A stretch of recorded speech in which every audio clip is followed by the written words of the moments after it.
Nitazungumza masuala ya umaki katika kanisa kuu. Umaki asilia ilianzia kanisa la Uingereza, lakini baadaye mwaka 1945 ilikuja kuanzishwa na akina mama kama 14 wa kule Berega. Kwa hiyo umaki asilia ilianzia Berega kwa sababu huko nyuma hakukuwa na makanisa mengi kama ilivyo sasa. Kwa hapa kanisa kuu, umaki ilishamiri zaidi baada ya mkutano mkuu wa umaki wa jimbo ambao ulifanyika mwaka 1987, na mwenyekiti wetu hasa alikuwa ni Mama Chitemo. Huko nyuma wenye viti walikuwa ni wa kina mama askofu, lakini kadri tulivyoendelea tuliona kwamba wamama wale wana majukumu mengi, kwa hiyo ikaanza utaratibu wa kuteua hao wenye viti. Mwenyekiti wetu wa kwanza kabisa ambaye aliteuliwa alikuwa Mama Penina Mkuchu, wakati huo akiwa ni mkurugenzi wa chuo cha wanawake pale Morogoro. Lakini baada ya hapo pia nilipata bahati ya kuteuliwa chini ya Mama Askofu Chitemo mwaka ule wa 83 nikiwa kama mwenyekiti wa umaki, na nilipata bahati pia ya kwenda mpaka jimbo. Lakini kadri tulivyoendelea tumekuwa pia na uteuzi wa wenye viti. Mwenyekiti aliyefuata alikuwa ni Mama Jeni Risasi, lakini aliyefuata pia akawa ni Mama Mary Ngowi, akafuatiwa na Mama Betty Mganga.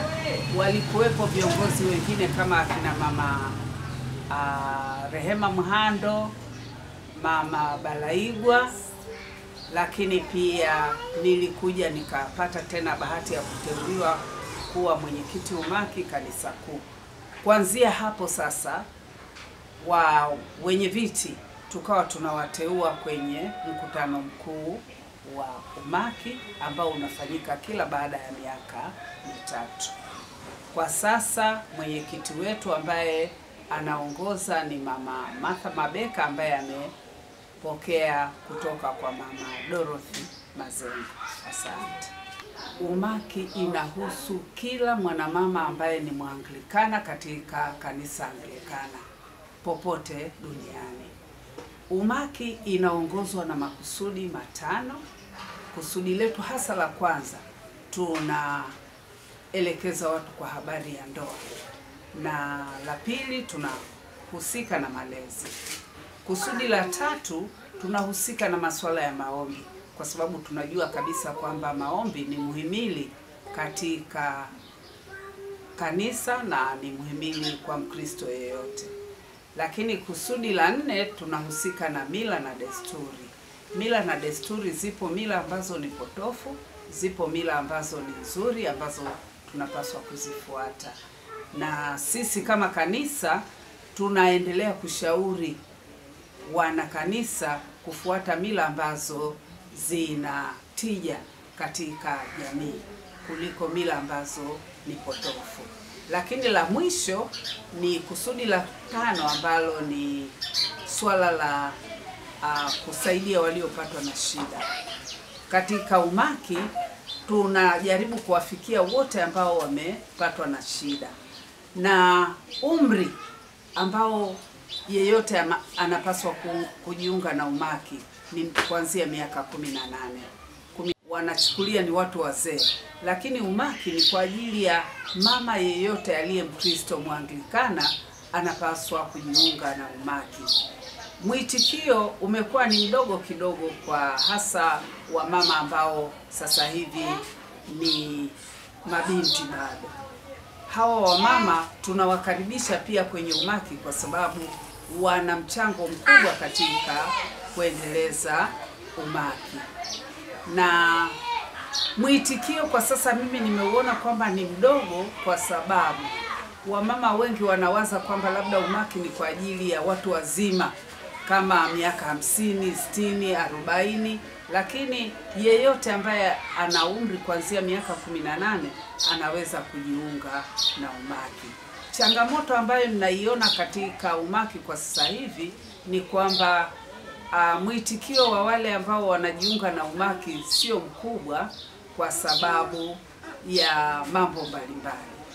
Kikubwa ambacho nimekiona ni kuhusiana na masuala ya vitu kama michango. Labda wengine wanafikiria kwamba akija umaki michango itakuwa ni mingi sana kiasi kwamba wengine wanakata tamaa. Lakini michango isiwatishe watu, kwa sababu ili tuweze kuendelea lazima tuwe na uchumi ambao ni imara wa kuweza kulisaidia pia kanisa, kwa sababu bila michango, bila uchumi mzuri, kanisa haliwezi kuendelea. Ambayo inahusika nayo ni swala la elimu ya Kikristo.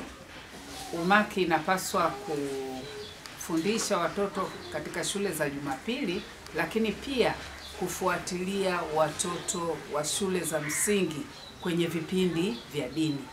Hili swala nalo limekuwa changamoto kwa sababu nyuma huko walikuwa wanafuatilia zaidi makatekisti na walimu wengine wa shule za Jumapili, lakini ilifika mahali walisahaulika.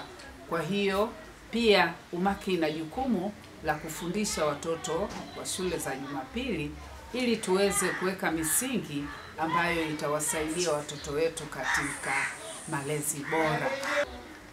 Nini kifanyike ili umaki iweze kusonga mbele? Umaki ili iweze kusonga mbele, tunapaswa kuwa na shughuli mbalimbali.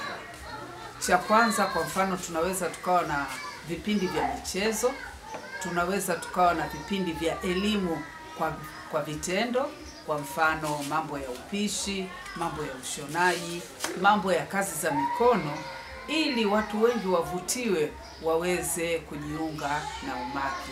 Lakini vile vile hata ziara zinatia hamasa kwa watu wengi ili waweze kujifunza kwa kuona wanapotoka kutoka eneo wanaloishi wakaenda kwenye maeneo mengine.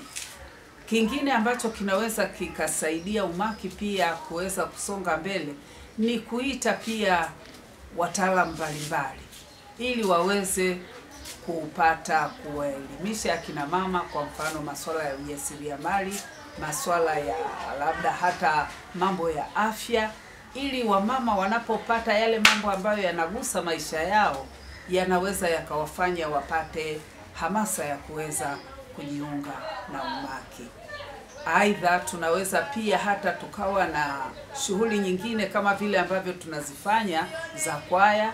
Kwaya ikiimarika, wamama pia wanavutiwa ili wawe na sehemu ya kuweza kuondoa misongo. Maana unapoimba unapata furaha, unapoimba unamtukuza Mungu, lakini inakusaidia pia kupata afya ya akili.